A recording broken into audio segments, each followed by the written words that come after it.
O câncer do colo do útero é a principal causa de morte entre mulheres na América Latina e no Caribe, segundo a Organização Pan-Americana de Saúde. Apesar de ser uma doença altamente evitável, ainda mata cerca de 35 mil mulheres a cada ano nas Américas, e a maioria dessas mortes ocorre na América Latina e no Caribe. Segundo o INCA, só em 2019 foram registradas 6.596 mortes no Brasil em decorrência dessa doença. O rastreamento de lesões pré-cancerosas em mulheres, seguido de tratamento, é uma intervenção efetiva para prevenir o câncer de colo do útero. Mas a vacinação contra o HPV pode reduzir significativamente o risco desse tipo de câncer. As vacinas contra o HPV estão disponíveis em 35 países e territórios das Américas, inclusive no Brasil. E é sobre essa vacina que a gente vai conversar hoje com a médica pediatra Mônica Levi, que é diretora da SBIM, a Sociedade Brasileira de Imunizações. Esse podcast é uma produção do Estadão Blue Studio. Seja muito bem-vinda, doutora. Eu queria que a senhora explicasse para quem está nos ouvindo qual é a relação entre o HPV e esse tipo de câncer, o câncer do colo do útero. Seja bem-vinda. Olá, Rita. Olá a todos. A relação do câncer de colo de útero é extremamente ligada ao vírus HPV. Por quê? Em cerca de 99% dos casos de câncer de peças, de retiradas de câncer de colo de útero, você encontra esse vírus. Então, essa associação é quase de 100%, mais do que qualquer outra relação, por exemplo, do cigarro com câncer de pulmão, qualquer outra situação que a gente sabe de risco para algum tipo de câncer é menor do que essa associação do vírus HPV com câncer de colo de útero. Então tem uma relação muito estreita, né? E esse HPV, ele é transmitido por relação sexual? Ele é a doença sexualmente transmissível mais comum de todas, mas é importante ressaltar que não precisa ser uma relação sexual completa. A transmissão se faz pelo contato, seja pele com pele, pele com mucosa ou mucosa com mucosa. Então, basta que tenha contato com uma superfície contaminada, esses HPVs são da região genital, nós estamos falando dos HPVs da região genital, e que mesmo não havendo uma penetração ou uma relação completa, você pode se infectar. Doutora, e existem quantos tipos desse vírus HPV? Olha, tem mais de 150 tipos de HPV. Qualquer verruga, seja verruga nas mãos, verruga plantar, verrugas no rosto, em qualquer região do corpo, inclusive verrugas animais, são causados pelos vírus HPV. Só que cerca de 18 tipos são oncogênicos. Oncogênicos são tipos causadores de câncer, na região genital e também na região de cabeça e pescoço. Então, o HPV ele é relacionado ao câncer de colo de útero, relacionado ao câncer de vulva, vagina, de pênis, câncer de ânus e câncer de cabeça e pescoço, que é um câncer que tem ascensão frequente no mundo todo. E aí é mais frequente, inclusive, em homens do que mulheres, 5 vezes mais comum no sexo masculino. Todos eles são relacionados ao HPV, mas não nessa proporção de 99% como é no câncer de colo de útero. Agora, doutora, a senhora falou desses mais de 100 tipos de vírus da HPV, né? Quais tipos do papilomavírus humano são preveníveis por vacinação? Olha, aqui no Brasil, no momento, só existe a vacina quadrivalente, que pega o HPV do tipo 6, o tipo 11, o 16 e o 18. O 16 e o 18 são os HPVs que a gente chama de oncogênicos, que dão o câncer, são os 2 tipos mais comuns de todos no mundo todo. 70% dos cânceres de colo de útero são causados por esses 2 tipos. O HPV 6 e 11, eles são responsáveis por mais ou menos 90% dos casos de condiloma, verruga genital, que não é uma doença neoplásica, não é um câncer, mas é uma doença que causa um grande ônus para quem tem. E essa é hoje a doença mais frequente de todas, no mundo todo, associada ao vírus HPV. As verrugas genitais, o nome científico condiloma acuminado. Agora, doutora, o PNI, o Programa Nacional de Imunizações, ele oferece essa vacina quadrivalente que a senhora mencionou? Sim, essa vacina entrou no nosso Programa Nacional de Imunização, inicialmente só para as meninas de 11 a 13 anos e depois foi estendendo a faixa etária. Hoje ela está disponível de 9 a 14 anos para o sexo feminino e de 11 a 14 anos para os meninos. Desde 2018 entrou também o sexo masculino, né? Os nossos meninos adolescentes de 11 a 14 também passam a receber essa vacina gratuitamente.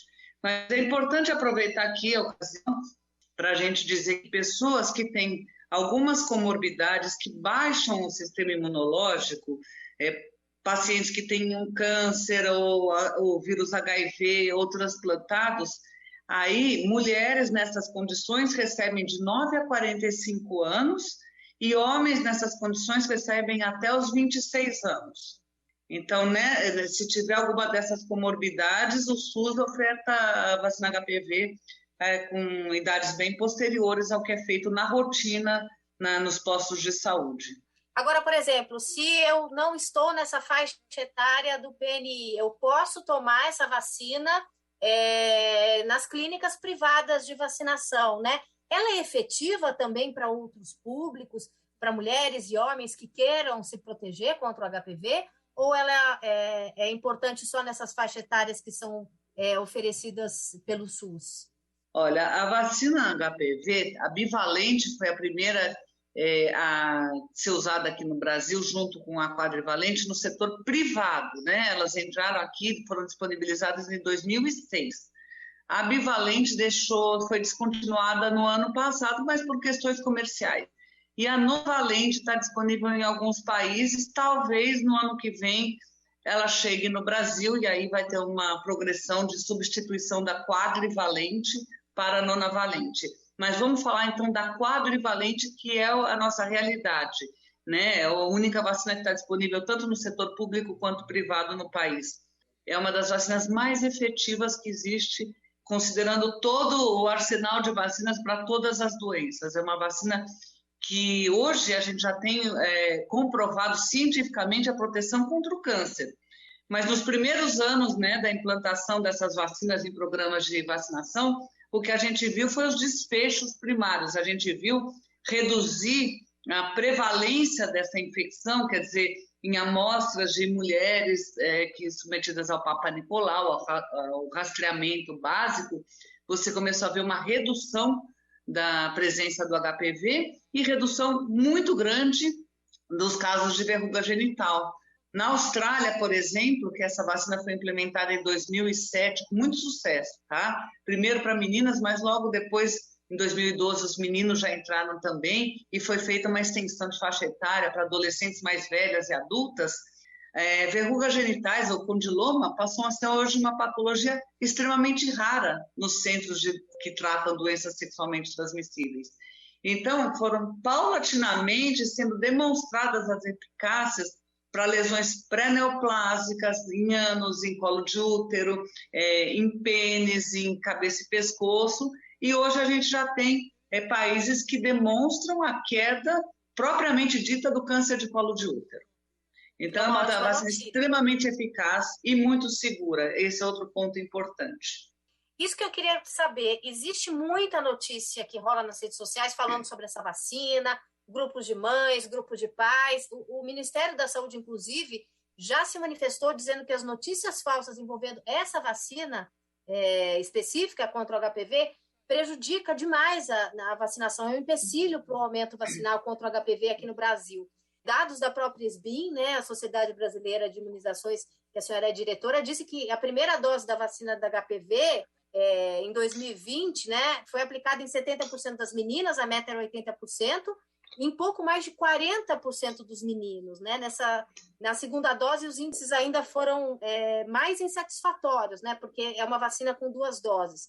Obviamente que eu não vou ficar aqui reforçando notícia falsa contra a vacina, então eu vou perguntar para você se a vacina contra HPV tem efeitos colaterais e se ela é realmente segura.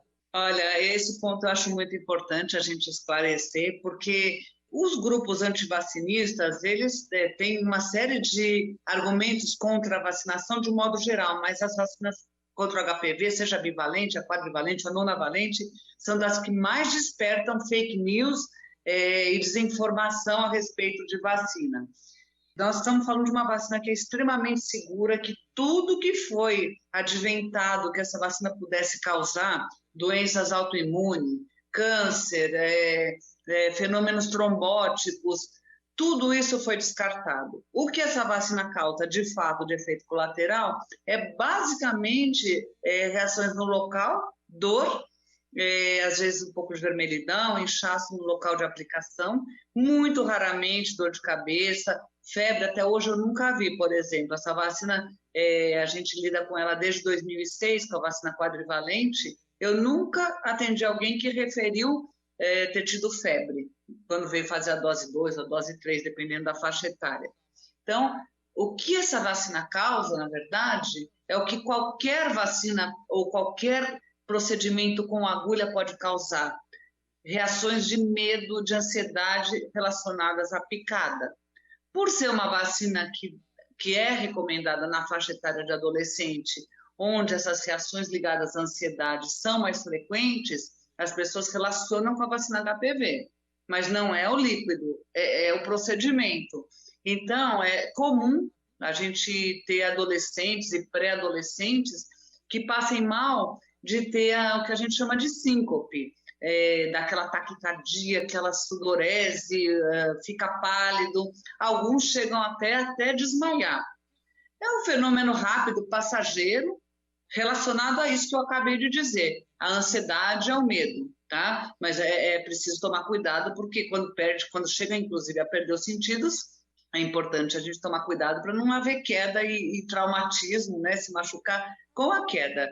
Mas isso é um fenômeno que a gente vê, inclusive também, às vezes, dormência nas pernas, uma sensação de fraqueza. Tudo isso é uma reação de origem psicogênica associada ao estresse, ao medo e de picadas de um modo geral. Pode acontecer com qualquer vacina. Doutora, a adesão nos meninos, entre os meninos, é menor que entre as meninas, né? Por que é necessário que se também vacinem os meninos? No começo da história das vacinas HPV, a gente falava da vacinação do sexo masculino como se eles fossem os grandes vilões, que eles serviam de um reservatório de vírus e transmitiam para as mulheres. Porque era isso que a gente sabia naquele momento, que as mulheres tinham câncer de colo de útero e os homens, em geral, eram infectados, não tinham lesões e transmitiam para as mulheres nas suas relações. E a gente viu que isso tudo era falta de conhecimento, porque conforme foram melhorando os exames diagnósticos, as pesquisas foram sendo feitas, se pôde associar ao HPV doença no sexo masculino. Além do condiloma, que não é oncogênico, como eu falei, é a DST mais frequente de todas, mas relacionado ao câncer, a gente viu isso, câncer de ânus e câncer de cabeça e pescoço, patologias que estão em franca ascensão e que os homens são suscetíveis, sim, inclusive ao câncer de pênis. Então, a proteção para o sexo masculino é muito importante também, para proteger os meninos, né, de futuros cânceres e futuras doenças associadas ao HPV. E também, quanto mais gente você vacina, a gente adquire aquilo que todo mundo está falando agora, de imunidade de rebanho com a Covid. Isso já se provou que com essa vacina, você vacinando mais gente, você interrompe a circulação do vírus. Isso é o que foi demonstrado na Austrália. Virtualmente acabou a transmissão do vírus em população que foi densamente vacinada e que da mesma faixa etária que tem relação sexual entre eles. Então, a gente vê a importância de vacinar também os meninos para melhor controle da doença. Outras doenças são exemplo disso. Para acabar com a rubéola congênita no país, aqui no Brasil, a gente teve que vacinar não só as mulheres que poderiam engravidar e se infectar com o vírus da rubéola durante a gravidez. Para acabar com a rubéola e a rubéola congênita no Brasil, a gente teve que fazer campanhas em massa envolvendo também o sexo masculino. Doutora, agora para encerrar, eu queria que a senhora reforçasse então as faixas etárias que os pais, que as mães, que os cuidadores podem levar seus filhos para tomar essa vacina contra o HPV.